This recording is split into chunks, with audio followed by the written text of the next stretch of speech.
Yeah, as I mentioned before, this is June 2023, so we're going to work backwards in this paper.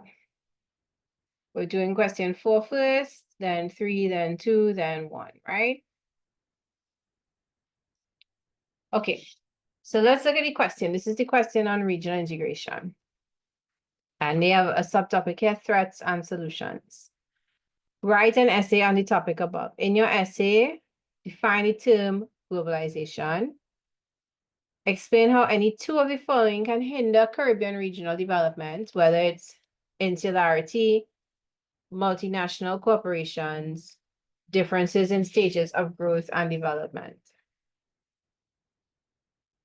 Outline one way in which CSME helps to solve the problems of regional development. Suggest 3 actions that citizens may take to support regional integration. Explain one reason why each action is likely to be successful. All right, and if we do the breakdown of the marks, this is going to be 6, this will be 6, this will be 2. So I think this will be 4, or maybe this is 1 and this is 4.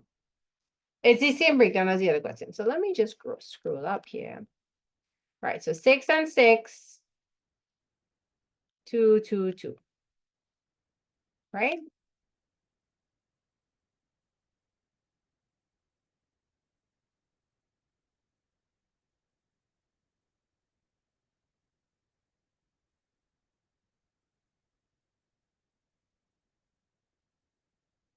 Right, so 2, 4, 2, 6, and 6 would be the breakdown, right? The last two will always be 6 and 6. And the first one is going to be 2, and depending on which of the other parts has asked you to do 2 things, that would be 4. Otherwise, it's 2 marks, right? All right, anyway. Let's go. What is globalization? Can you look back at your notes and find the definition if you don't feel comfortable saying it or messaging it? If you would like to unmute to say it, you could tell me and I will unmute you because it's a small class, so I don't mind, right?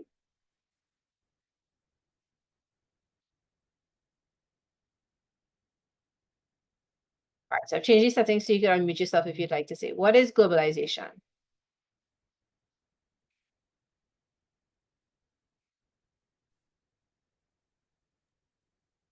Miss, globalization refers to the removal of barriers to trade and travel of people and ideas on a global state.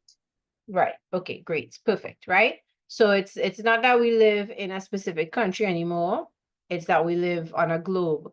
So you're not restricted by your national borders in terms of what you could buy, the ideas that exist in the world, what you could sell, where you could go. You can go from one country to the next. You go to any part of the world that you could actually afford, right?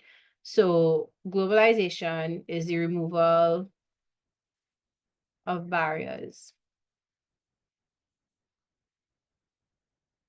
from country to country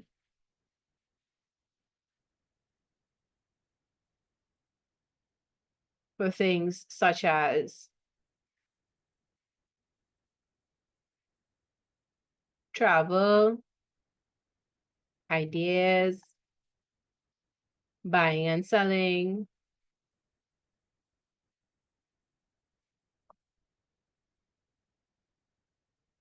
right? Probably education, probably in some cases jobs, right? Not all jobs. You can't go work anywhere you want, but there are programs that allow people to work in other countries, right? All right. Explain how any two of the following can hinder regional development. So what is insularity?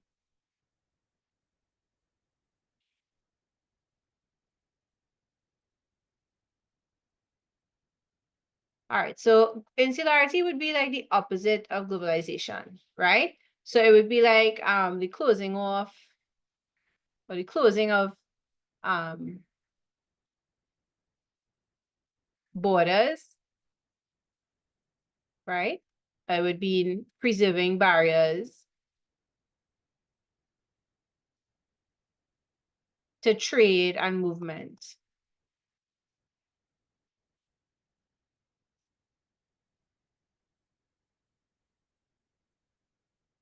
of people, ideas, costs, etc. Right? Well, not costs, goods and services. Right? So if you are insular, you're not trying to trade, you're not trying to exchange ideas, you're not trying to exchange things, you're trying to keep to yourself.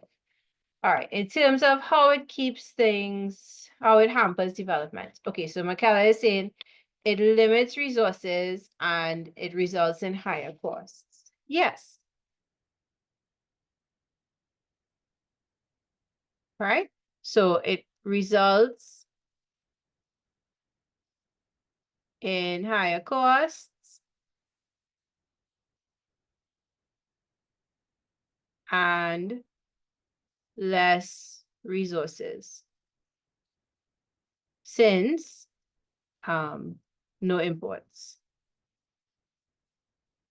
or taxes on imports, right? Okay, now this in turn hampers the economy. So it hampers development.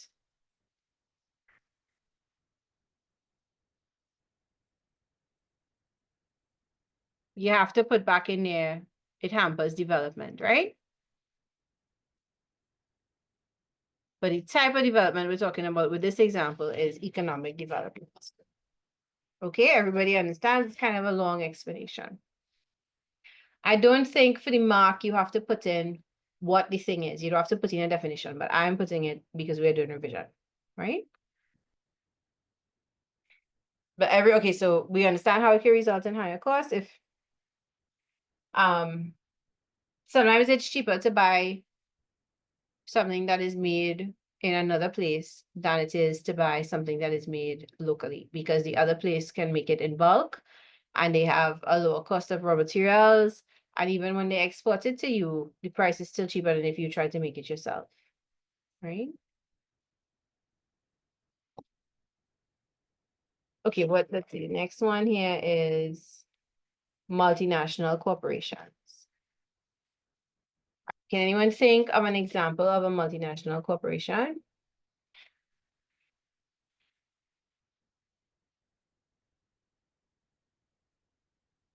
Sometimes these are referred to as MNCs.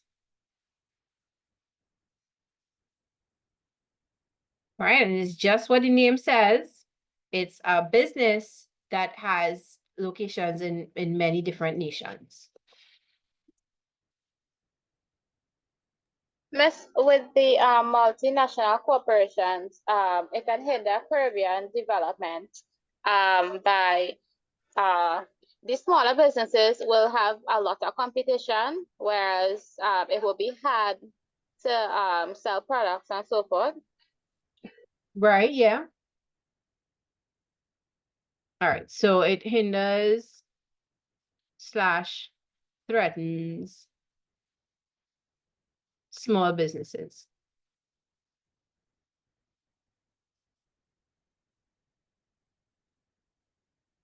Right? Because a lot of times it can sell things for it can undersell them, right? Because so MNCs undersell them and put them out of business. Now, for this question, that is the answer, right? But if we think about it, multinational corporations could do the opposite. If you think about PriceSmart, that's an example of a multinational corporation, right? And they probably help some local sellers to move more products. Think one example, okay, so Bertie's pepper sauce, for example, that's one item that they sell. It's made locally, but they sell it in bigger bottles and obviously bigger numbers than say a grocery store. Well, actually, I don't know for sure it's bigger numbers, but definitely bigger bottles. So potentially the business might grow because of it, but this question isn't asking us that. I just want you to be aware this is a simplified explanation of what an MNC does, right? All right, and the next thing, we only have to do two, but the next thing anyway, differences in stages of growth and development. So within our region, how can this hinder Caribbean regional development, right? So within our region, any region, the Caribbean region in this case, right? Countries are at different points in growth and development. Perhaps some countries have schools for all their children. Perhaps some countries don't. Perhaps some countries have electricity going reliably to everywhere that people live. Perhaps some countries don't. Perhaps there are roads, Wi-Fi. Perhaps some countries no, right? So differences. So all countries in the region, in any region, right?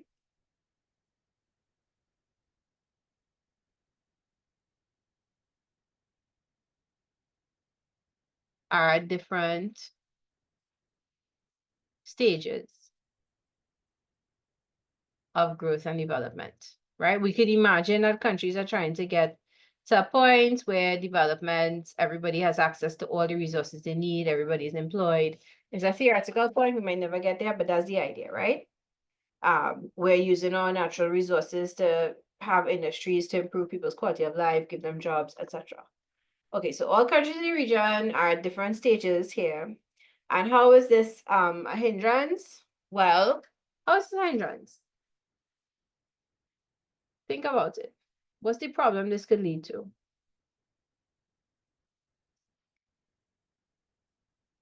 It could lead to disagreements in terms of goals.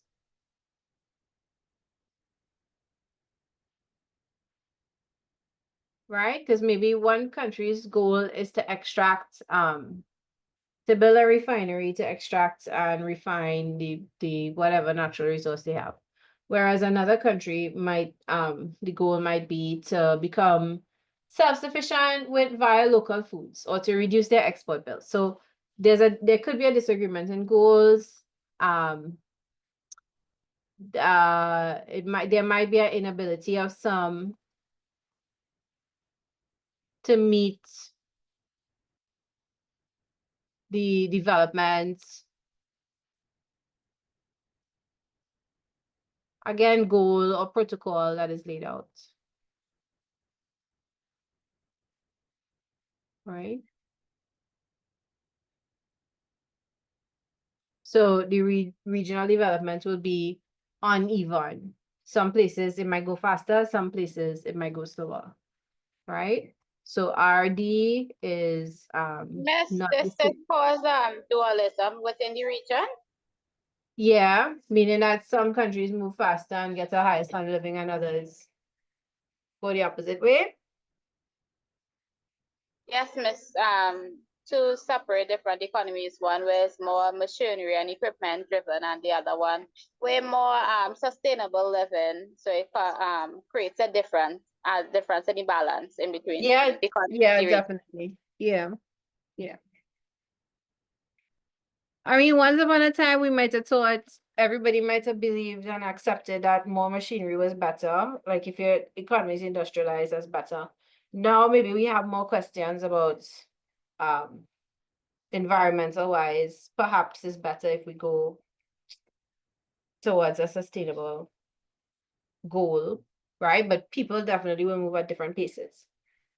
This is all, if you think about it, this has always been the issue with regional development. From when West Indies Federation was formed, and some countries were contributing more or expected to contribute more because they had more industry. And if you look at why they fell apart and some countries left, right? That pulled in two different directions. Some people are just in different places because we have different resources, we're not the same. Development doesn't look the same for everybody. And that's okay.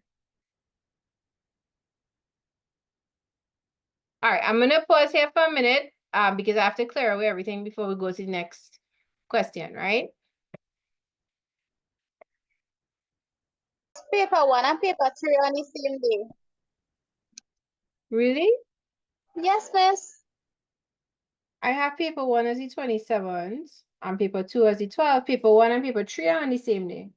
Yeah, that's what I said, Miss. Paper one and three, unless I make a mistake. Oh, okay, sorry. No, I maybe I made a mistake. Paper two, we have 2 more on this one and 2 more after that for paper one.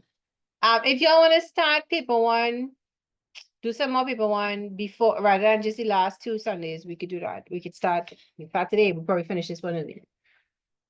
Okay, so clearing this away. Let's look at next question. Outline one way in which the CSME helps to solve the problems of regional development.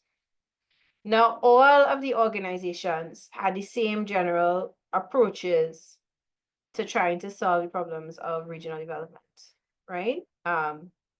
Which is increase trade, improve work opportunities, remove barriers to trade, encourage more buying and selling in the region. So even if for some reason on the day you forget everything you know and all of them are lumped together in your head, it's the same general goals for all, right? But maybe you could tell me what you remember. CSME stands for what?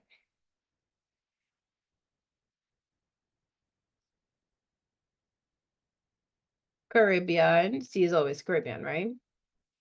M is probably always market. Single market economy, right? Okay, how many markets do you know of where you live in your island? It will vary from island to island, obviously, but like if we take Trinidad, there's Port of Spain, there's a Port of Spain market, there's a Chaguanas market, the big ones we talk about. There's a Tuna market, and I guess there's all the ones throughout Central and South that I do not know about. And then of course there's small little vegetable stands all along the way, a few different ones on a street, so people on the highway and so on, right? So this is just a representation. If we created a single market, perhaps we might put everybody into one location, right? But that might be convenient because we don't want to travel there. So single market economy, it might be one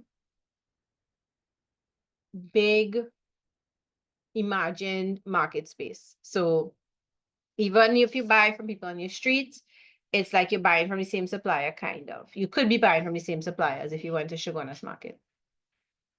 If they didn't have enough on your street, like you want to buy cassava, but they didn't have enough cassava, or it's a real good price, you want to buy on freeze, they could get some from Chaguanas market delivered to you, and then you could buy it from there. So just as a kind of a visual, instead of all these individual places with all their individual rules and prices, the goal of the single market economy is to bring everybody together so that buying from somebody who is far away or in a different country is just as easy as buying from somebody locally, and vice versa for them too, right? All right, so one way that it's supposed to help solve problems of regional development. So we could probably do a few ways, but what are the ways? So one is remove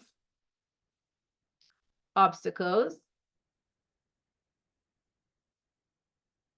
barriers to trade, right? And what are these obstacles or barriers? Quotas, tariffs, import taxes. What's the other tax word we use? Tariffs, customs. That's import taxes, right? All right, and then taxes like any other taxes. So if you take away these limitations, that will stop people from selling more, buying more. Then you help development because you stimulate the economy, right? But we'll explain why it would help just now. So one is remove the barriers to trade, right? What's another thing? It's supposed to increase the volume of goods sold, bought and sold, because if you're selling more, you're buying more, right? Somebody has to be buying more somewhere. So bought and sold, right? What else is it supposed to do? If we have a single market economy, we might need to, or we would want to streamline policies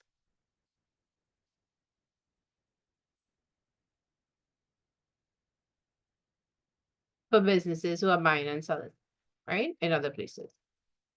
So businesses operating in other countries. Is this essay supposed to be 5 paragraphs? Let's answer that after we work our way through this, right? But remember, we are doing revision, so we are putting in, I'm putting more points on the screen than what you need for the question, right? So it says here, outline 1 way, and we have 3 ways here, okay?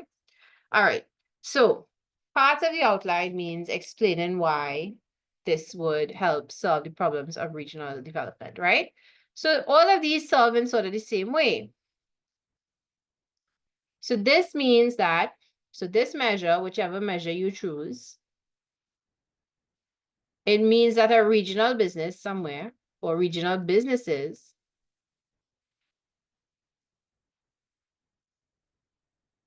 will ultimately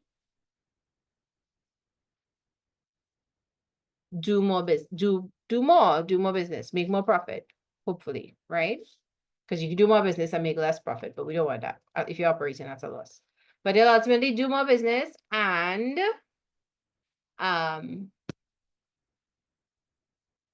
what will happen as a result? So they do more business and the economy will grow. More money will be in the economy, more jobs will be created, right? Leading to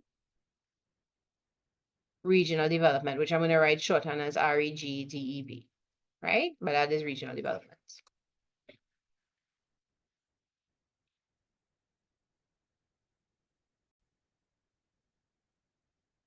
Okay, let's look at the questions to give us some clues for organization.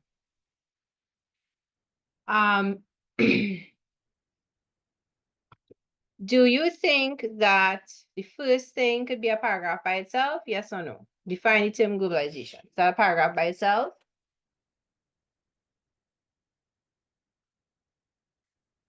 What about explain any 2 of the following? What about outline 1 way to help CSME solve problems? Can those be paragraphs by themselves? If you look back at your notes, would you have gotten 4 to 6 sentences there? So does the essay have to be 5 paragraphs? No. Could it be? Yes. But it's not clearly like this is 1 paragraph, then this is one. Each bullet point is not clearly a paragraph, right? Because the first thing is always a definition, and that is often a sentence for some people, and some people 2 sentences. And I mean, honestly, I'm a wordy person, so I could probably manage to eke out 3, but and that could be a short kind of introductory paragraph, but that is unnecessary. So perhaps if I were writing this essay, I would group these 2. First true that like they would be good together, boy. I might group. If you want to put this by itself, you could. And you could put in some filler sentences about how integration is important and there are many threats, but there are also solutions, right? But if you didn't want to add extra, you could probably group these 2. This could go by itself. And then these 2 would probably be 2 paragraphs. Right? 3 actions and then one reason. So it might be 4, depending on how you group it. It could potentially be 6, but just remember a sentence is not a paragraph. Right? For this essay, your paragraph should have, I think, at least 3 sentences. Okay, so we're ready to talk about the last question. I hope that helps. Suggest 3 actions that citizens might take to support regional integration. What can the average citizen do to support integration? And then you have to explain why each would be successful. So we are doing this in point form. We're going to do, I'll put over here action, and then we'll put why it would work.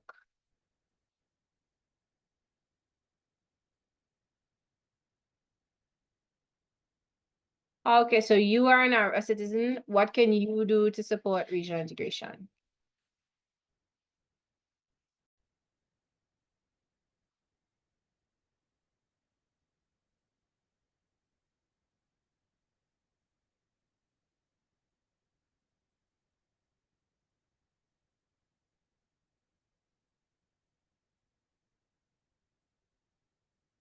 All right, well, one general strategy for anything a citizen has to support, you can't speak, okay, sorry, just now. Right, you should be able to know. Thank you, Miss. I have three. Firstly, don't discriminate. So if other persons from within the region come to work in your country, don't discriminate against them. Another thing, persons could talk to other persons about the benefits of integration to spread the word. And you could buy from within the region rather than from your own country. Yes, good or good answer. So let me see if I remember them. So one is don't discriminate.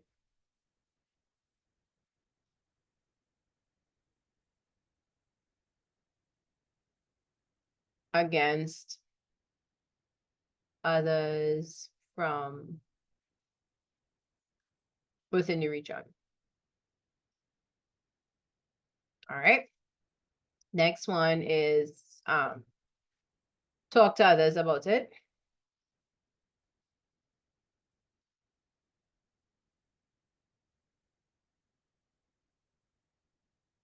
Right, regional development. And the third one is buy from businesses from other countries within the region, right?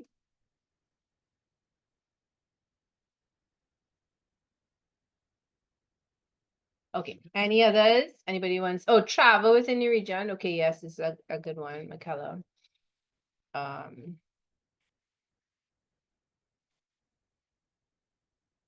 Support the culture, yeah. Okay, so travel within the region.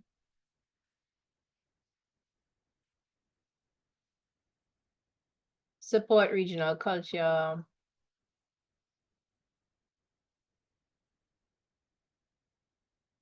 I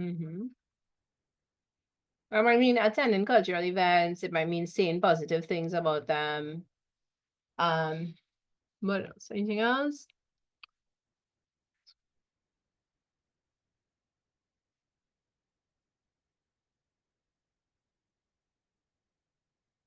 Educating oneself is always an answer here, right? So if you educate yourself about regional developments, then you'll be able to support it, right? Perhaps if you are a business, consider expanding your business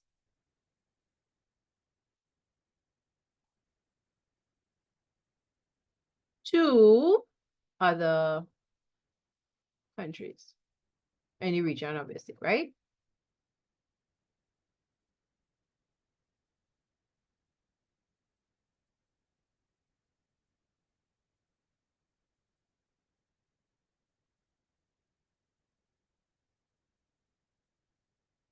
All right.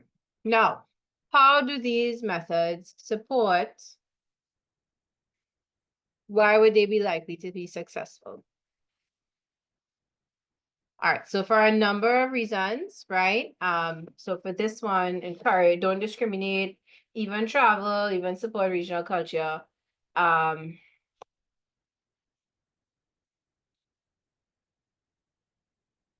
So why would this be successful in supporting regional integration? This will encourage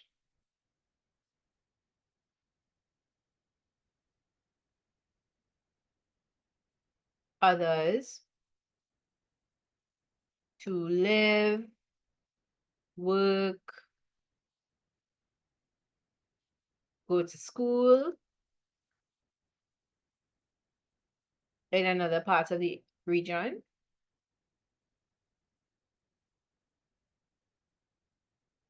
right? And this will be fostering integration, fostering togetherness, right? Fostering seeing ourselves as a region rather than a country.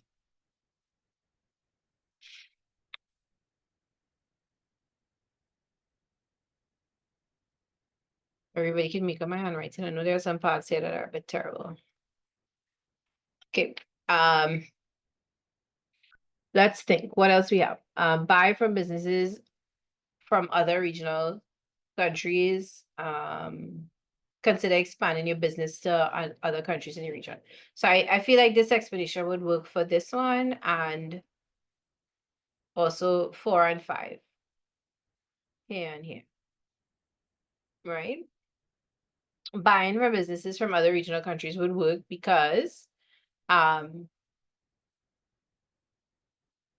supporting other businesses, supporting other regional businesses.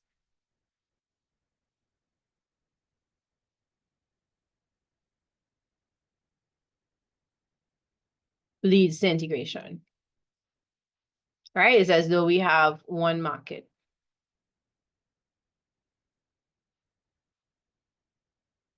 A single market, right?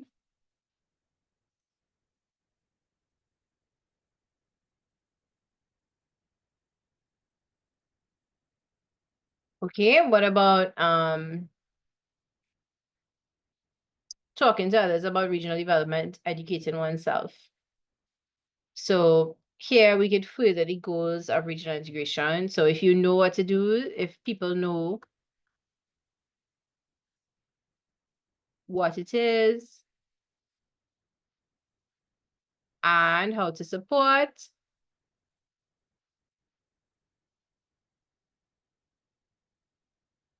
right? They will, right?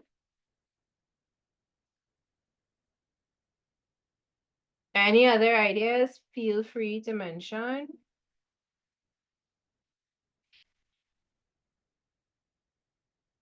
Yeah, I'm giving us 2 minutes here. Okay, so I'm gonna clear this away. And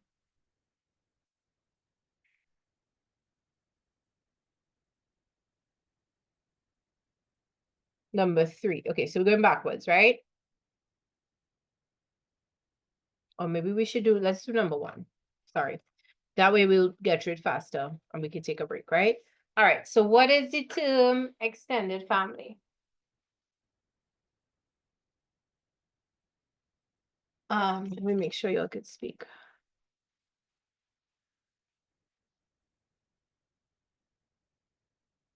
Right, yes. Right, so an extended family is a household in which multiple generations live, right?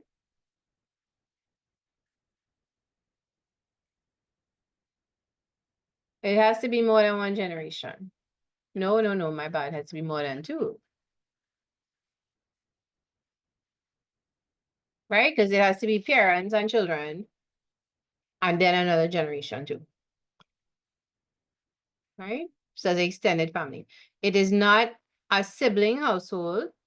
It is not a joint family where it's like the household is shared by people of the same generation and their children, possibly, right?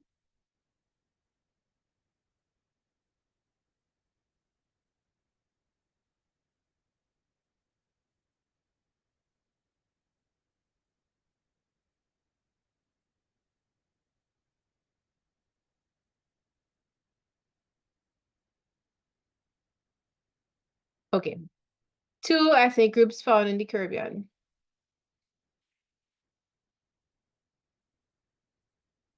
So you just have to go through in your mind all the different groups that came here, right? So we could have people of European descent.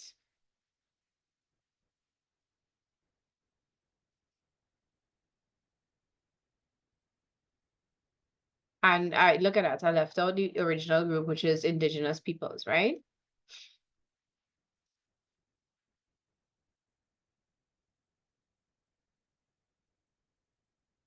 All right, so of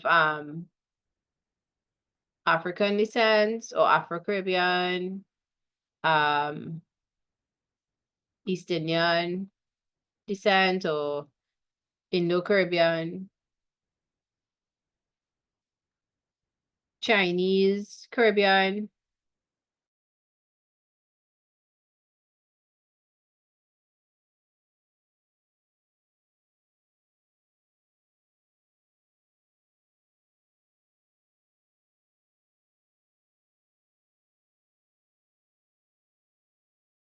to specify, right? Yeah, well, yeah, Amerindians, I guess, can work too.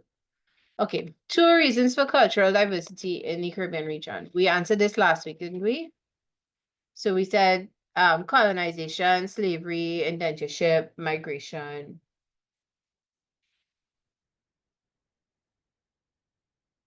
Okay, 3 actions that persons may take to help them become better parents, and why is each action likely to be successful?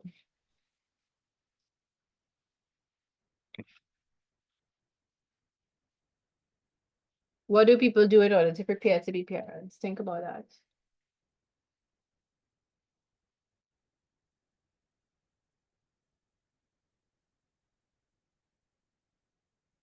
Financially, they may prepare themselves, work more hours, save more money, buy a lot of stuff, put it into the baby crib, clothes, diapers.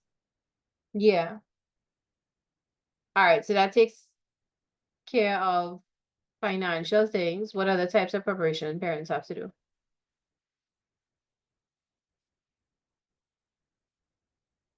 Okay, so financial would work, and then the reason it would work, like you see, they have a space for the explanation down there, right? And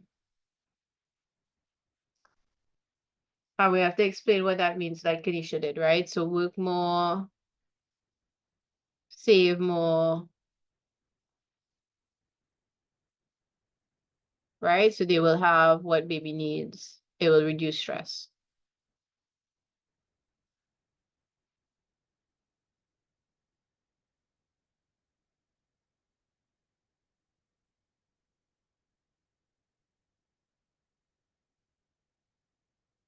Okay, they might physically prepare the house. They might baby-proof the house.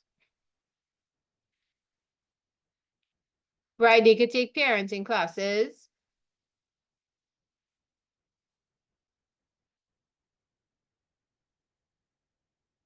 So to learn how to care for baby, right? They might baby-proof the house or prepare the house.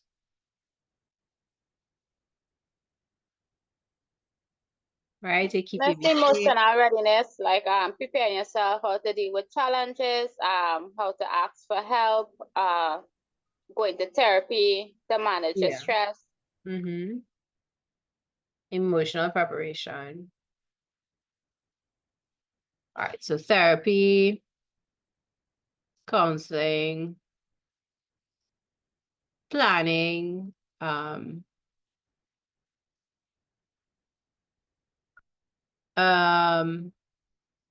another thing they might do is they might talk to other parents, right? So just put the action that you know new parents would do, right? And then this is to learn about what to expect. Well, it's not just for babies, it says maids, we have so at any stage, whether it's baby stage or teenager stage or little child stage, right? You could talk to other parents, right? Also asking for help could be an action,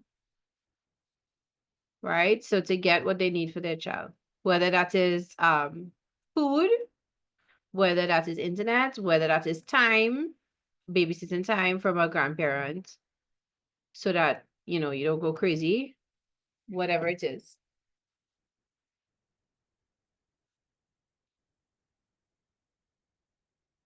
And that is the end of question 1. Right, so question 1 is very quick because that is the easiest one. Perhaps that's the thing we learn the most, not the most. That's the thing we learn the earliest and probably know the most about from general knowledge. All right, so I'm gonna give us 2 minutes to write, and then I'm gonna say 5 minutes for us to take a break. So we'll start back about 12:36, 12:37, right?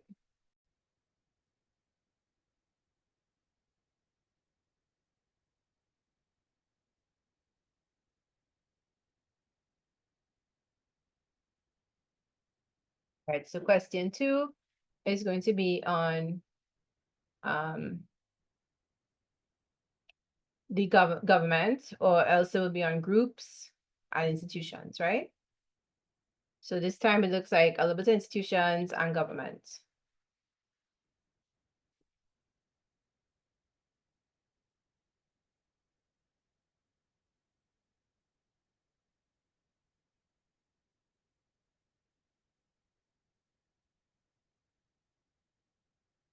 Okay.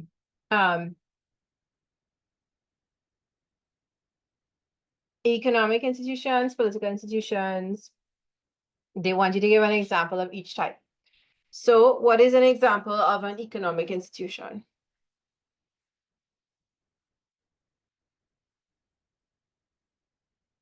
The bank. Right, a bank. Do we know any others? Credit unions. Credit unions, yeah. Right, so not a susu, not a savings under your bed, right? All right, what about political institutions?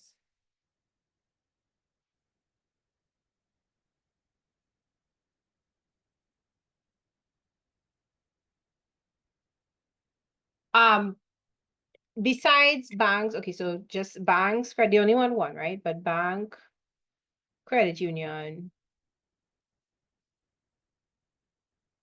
stock market, which we have, it's just not as popular as, let's say, like other countries, right?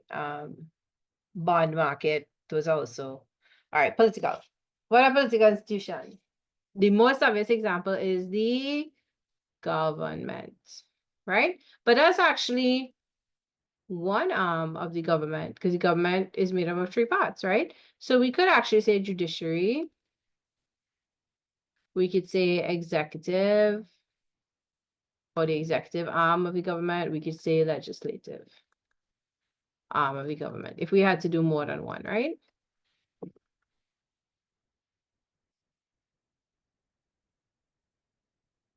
Bond market. So, companies, a bond is a type of investment that usually, I guess, is government owned, often is government owned. It's a little less risky than stocks. Stocks come from a company being valued and they say, okay, it's worth this much, and then people could buy a little piece of that, and that's called their stocks, right?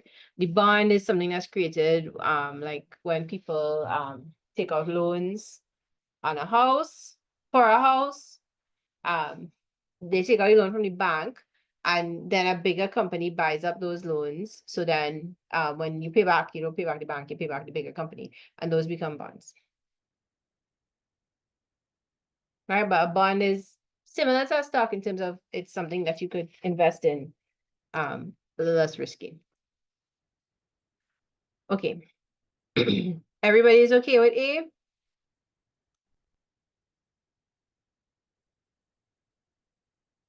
Table 1 shows the voter turnout in country X in 4 general elections. And it's labeled voter turnout in country X.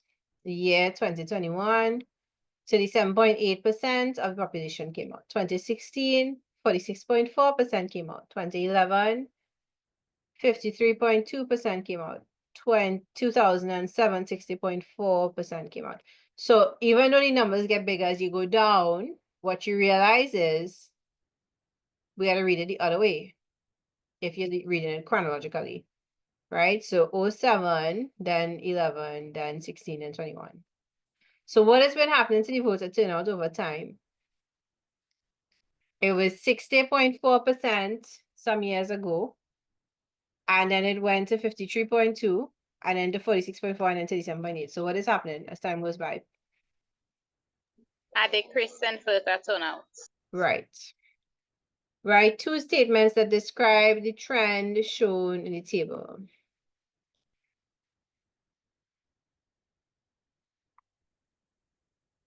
I think this question is worded a little badly. I think what it means to say, I don't think it means only the trend. But it says the trend. Sorry, let's go with trend. Two statements that describe the trend shown in the table. Okay, so one statement is that voter turnout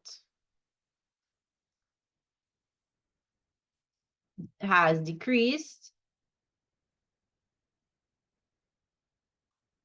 from 2007 to 2021, right? Or what is 2007 from 2021? That's 14 years. So over the 14-year period shown in the graph, in the table, right? That's one thing. What else does it show? Every year it has decreased, right? So let's see, it decreased by 7.2 here. And then, oh man, 0.8, 6 from 13 is 7.8, and then 8 from 14 is 0.6. 37 from 45 will be 567.6. All right, so the voter turnout has decreased from 2007 to 2021. Next thing you could say is every year the voter turnout decreased.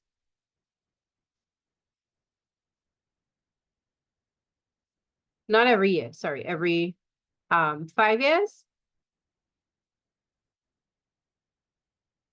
Yeah. And a third thing that we could probably observe is it decreased by, so VT voter turnout decreased by just over 7%. By over 7% each 5-year period, right? So there are 3 possible things I guess we could say about the trend. I feel like they should have said, I don't like the inclusion of the word the trend. Right? Make it about the whole. But I guess if they say describe what it showed in the table, people might write, well, in 2011, there was a 53.2% voter turnout. And that was too simple for the what they were testing.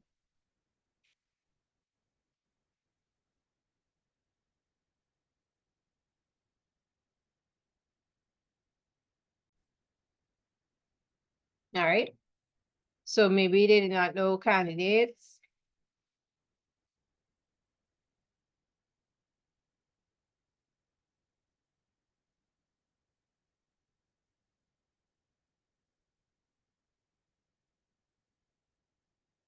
What else?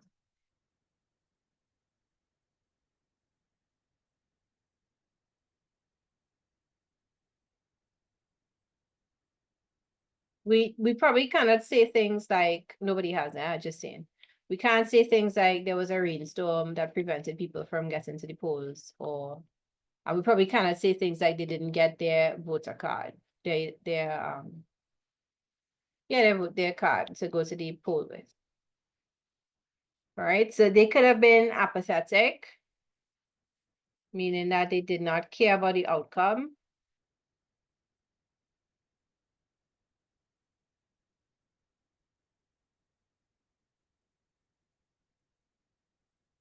The people voting in 2021, right? As opposed to people voting in 2007, perhaps they were less educated, right? Because we understand that we've learned that if people have less education, they're less likely to vote, right? So if we want to use that, because that's what I remember, we would have to say perhaps the population, that would be a really depressing thought, but I guess it is possible, was less educated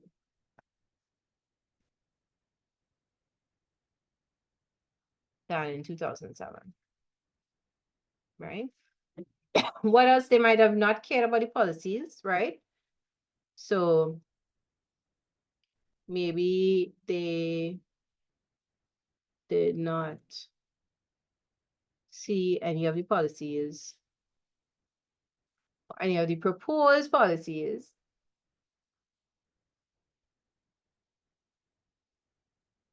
as relevant to them, right? What else? Miss, you could say Yeah. that you didn't really like the candidates. That's why you didn't go to vote. Yeah, I guess it would have to be they didn't like any of the candidates.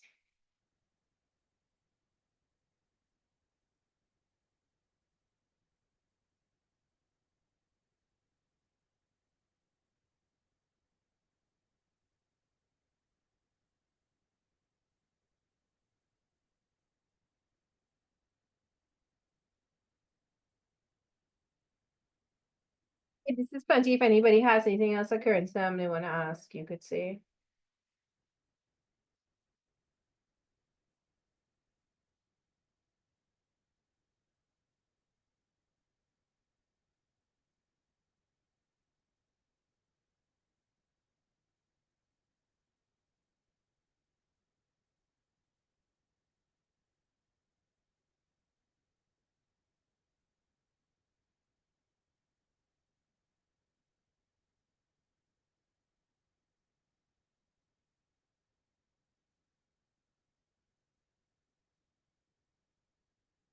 Okay, anybody still writing, or I can clear this away?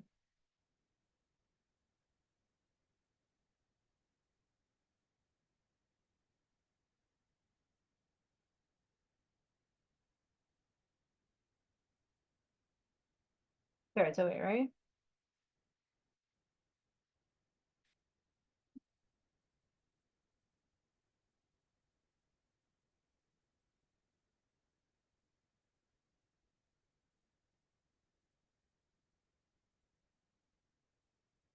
Did we do this last week? Suggest 3 actions an organization may take to improve group cohesion among its members.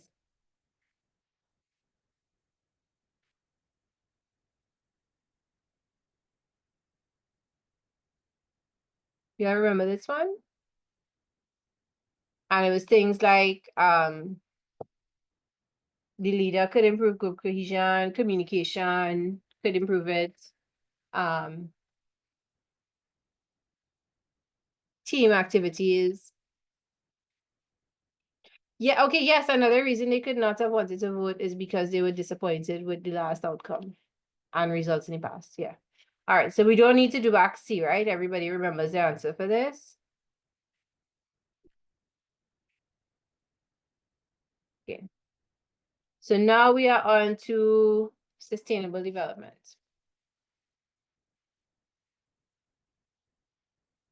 All right, life expectancy. So sustainable development, I will include employment because people are considered a resource, right?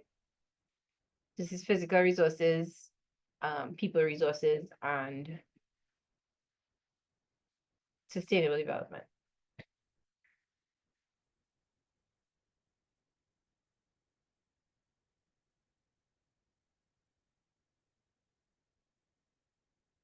Okay, so it's just what we think, it's just what it sounds like, right? It's the average number of years a person is expected to live from birth, right?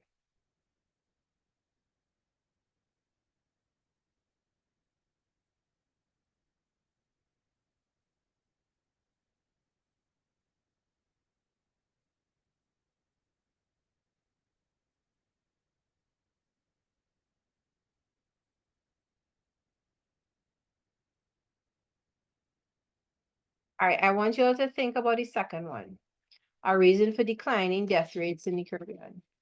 What causes people to die less? All right, let me hear.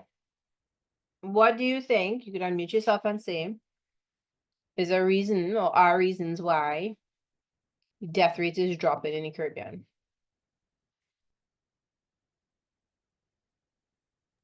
Most maybe we live in healthier a lifestyle and eating proper meals, more nutritious, balanced meals, and we are being a bit more active. All right, improved health / lifestyles. I hope this happens one day. 2, more active, so fewer illnesses and deaths. Okay, what else?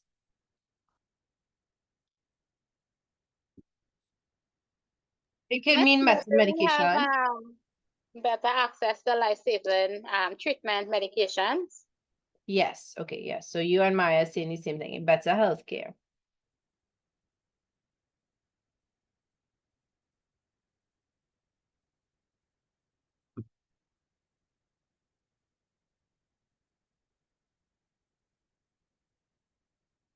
So we have better diet, better healthcare, better activity levels. Okay.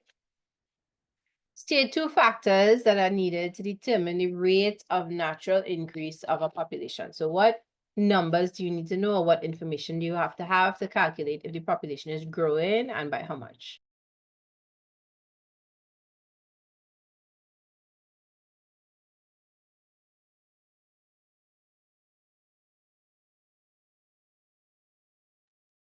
If this sounds hard and you don't know where to start, use an example of your class size. If you wanted to find out whether or not your school was increasing the number of Form 1 students it was taking in or decreasing the number of Form 1 students it was taking in, and therefore your population of your school was increasing naturally, what information would you have to have?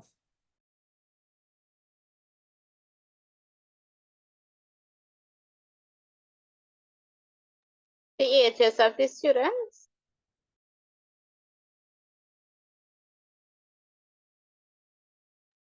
Remember, it's not the increasing life expectancy, but the increase in the size of the population. So it's not the age of the students we The need. number of students in the Right, class. right. So we need for our population the number who have left and the number who are still there. So the birth rate and the death rate.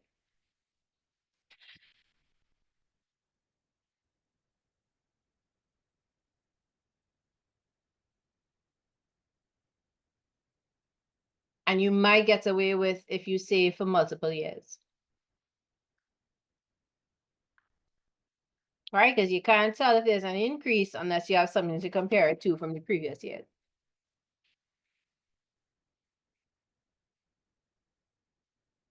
Explain why it is important for government to know the dependency ratio of the country. Okay, so this one, take a moment, think about it. Remind yourself of what is the dependency ratio. Just as it says, right? It's just what it says. So think about it, remind yourself of what that is, and then think about why government needs to know that.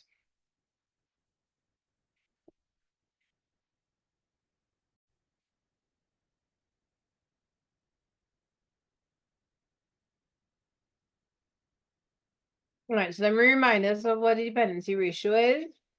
A ratio means that like 1/2 is a ratio. Yes, it's a half, but it could also be a ratio. 1 to 2 is a ratio, but it can be written like this, right?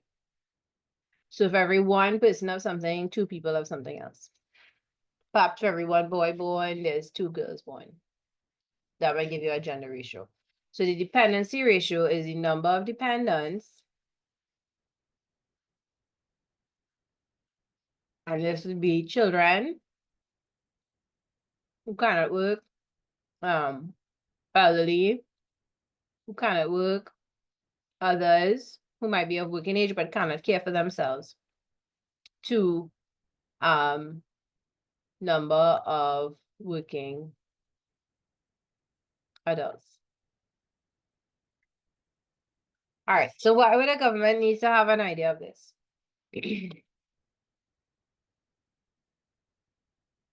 Do they have a group chat where they share like, oh, dependency ratio is this to this, what's yours, and they compare? Yes, the government will want to know that maybe to know where they need to increase in facilities, maybe healthcare, social services. Right. Yes. If the number is, well, if the number on top is small and the number below is large, then the government may not have to step in and put facilities in place, right? They may not have to create homes, they may not have to have a group of nurses that go to people's homes if people need help, because the working adults will be able to cope. But if the number is large, that could mean that there's more than one per family. It could mean that a caregiver staying at home means somebody is not working for a salary and all those things, right? It's a very general measure, but it's used for planning, right? So planning for services, grants to help dependents and those who need them, or those who help them, those who care for them.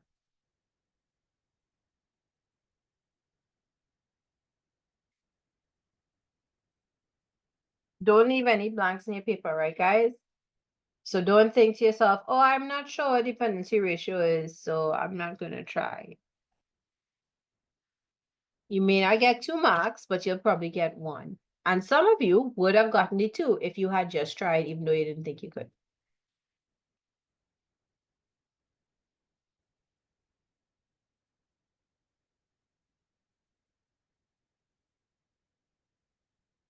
Okay, half a minute.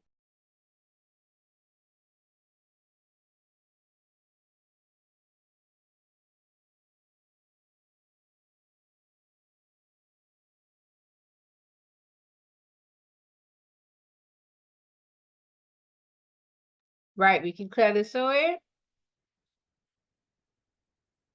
Do not write, I don't know.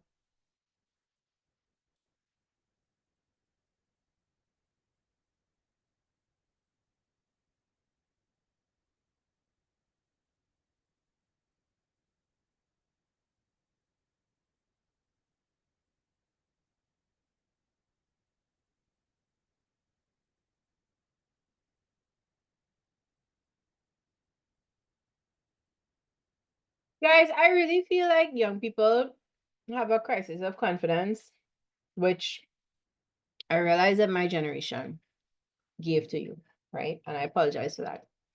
But you all have to believe and you have to try. If you do not try, nothing gets done. If you try, some things get done. Maybe all the things might get done, but definitely nothing gets done, sorry, if you don't try. So you have to try. You're less smarter than you think. All right, I'm changing, I'm clearing to you. Sometimes I just feel that, like CXC want a big, elaborate answer, not something plain and simple. So sometimes I just feel like the answer that I have, they may not want that. They might want something a bit more. Well, no problem. Put it. Right? You don't have to put it, but if that makes you feel comfortable and you have the space, put it. The examiner is just going to give you a tick for the correct answer, right? But don't let putting it keep you from getting to the rest of the questions. And don't think to yourself, oh my God, I only know this one thing that will take up this one line. That can't be the answer. Let me not try, or let me come back to it, and then you don't get a chance to come back to it. Just put what you think the answer is.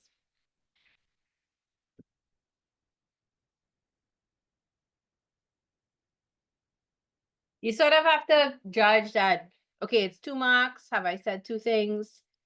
If they ask for 2 things, like in B part 1, they ask for 2 things, 2 factors, right? In B part 2, explain why it's important for a government to know the dependency ratio of the country. You don't have to define it. It doesn't say define it. It just says why is it important to know. So you might start off, it's important to know because, and you try and give 2 reasons, because it's 2 marks. Now here where it's 6 marks, it's still 2 marks because it's 3 things they want. So each of these things is going to get 2 marks. It doesn't matter how well you explain the first one, they could only give you 2 marks for it. All right, 3 actions we could take to reduce brain drain. We know what brain drain is. We remember what brain drain is, right? That's all our smart people leaving to go abroad to look for jobs or to live and not coming back. So what do? 1, create jobs, right? Why does this work? Educated people will stay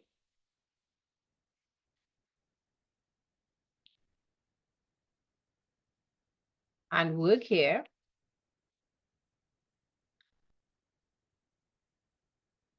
instead of migrating.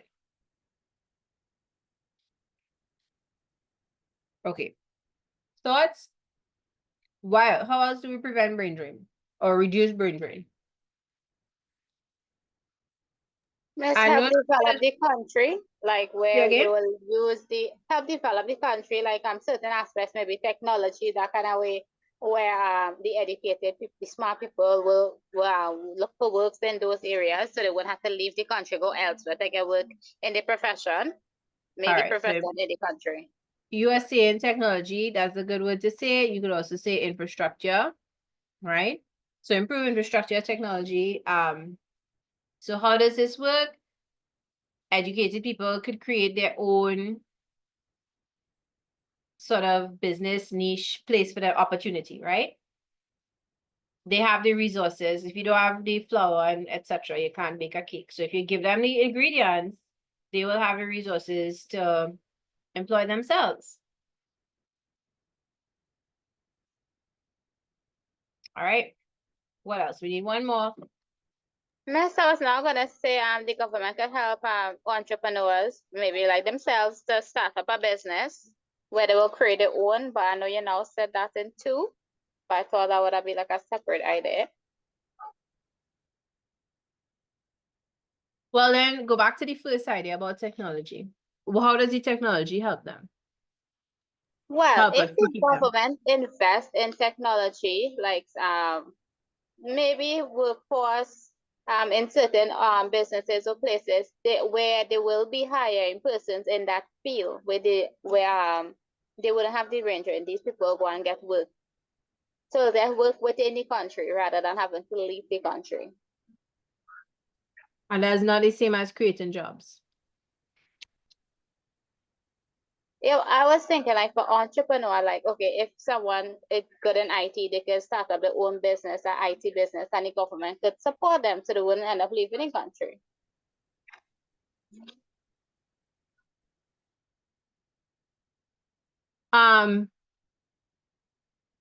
Okay, your point is correct, right? Like the reason is correct. I'm just not sure if it's I think that if you wrote down your points, it's different from how I've written down these points. And so your two when you write them down, they might be separate, right? But I think as you're seeing it now and as I've written it down, they would overlap. Because it's either technology to create job that they could use to create jobs and thus employ themselves, or it's either technology in businesses so more educated people have a job and that's also create jobs. You understand? So I think you're Yeah, but correct, the second point, I think, in that okay, the government will create the right? jobs for the persons, and the third point, the people would serve the government help support them to open their own business. So the second point, the government will help create employment, and the third one, where the government will assist them maybe grants or support to help them own their own business. All right. So this one I can see the government will help support entrepreneurship. Can I spell entrepreneurship? Let's see. Right? So people can start businesses.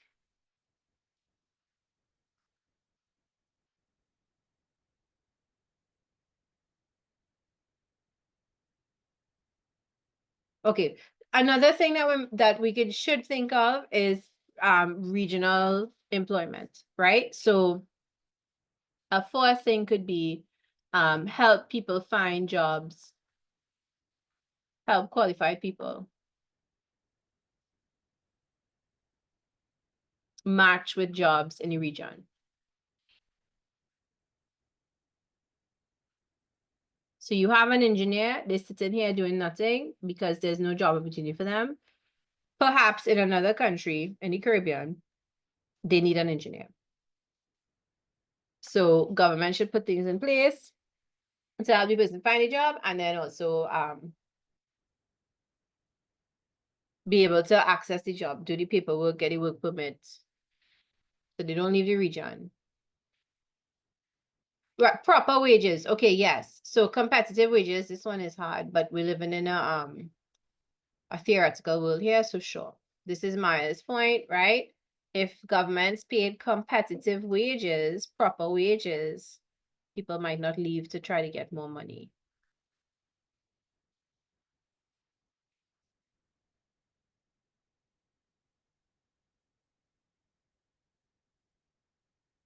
Perhaps another thing could be more advancement opportunities.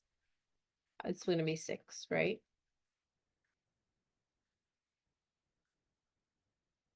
that's a little close to creating jobs. But this is for some professions, right?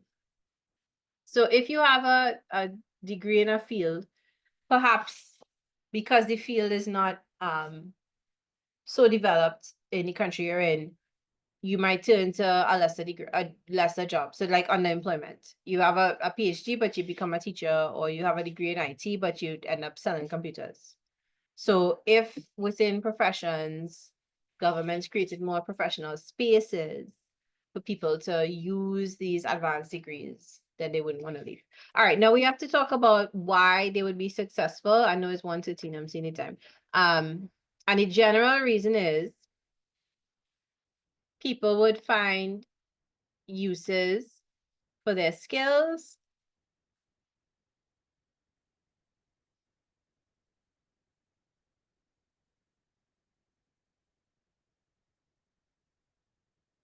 Right? If they are paid more money, they will be happier. For both these reasons, they will be happier, right? And then if they are more fulfilled, they will not leave.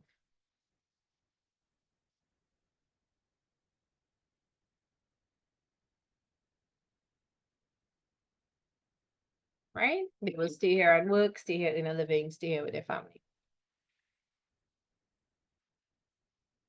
Okay? And there's a space after each action to write the explanation. So even if you say back the same thing with more or less the same words, that is okay, provided that it makes sense for the point that you put, right? I think this is the end. This is the last thing, right? Yeah, this is question 3, so that's the last thing. Okay, any questions, any concerns? Next week, y'all want to do a paper 1 or you want to keep working on paper 2s? We're not having any class this evening. We can have one, you want to have one at 3 to do a paper 3? Sure, no problem, miss. All right, so at 3 o'clock, we could go to a paper 3, but that will probably be the last group paper 3 class, and then afterwards, it will have to be individual practice, right? Sure, no problem, miss. Understood. All right. Yeah, guys, any preference for next week, paper 1 or paper 2? Okay, so here what I'll do. We'll work on a paper 1 and we will find a paper 2. By now the questions will start repeating. So we will look and see what questions we didn't do in it and feel like we want to answer. And we will spend time with those. We won't have to do the whole thing, right? Miss, so I have some question in the back about communication. If we could answer one of those. The essay question. We could do that at 3 if you want. That's one of the options. So we didn't do the consumer affairs question for this paper. I forgot about that. So next week we'll do the consumer affairs question for this paper. If you want this afternoon, we can answer the communication question. Sure, Unless no other problem. people also want to do it, then we could I'll put it in. If other people have done it in school as an option, we could do it on Saturday. Y'all have to tell me, right? But I forgot about consumer affairs. So that's important. Thanks for reminding. Right. So once you're done, you have your notes, you're all free to go. And I will see some of you at 3 o'clock, right?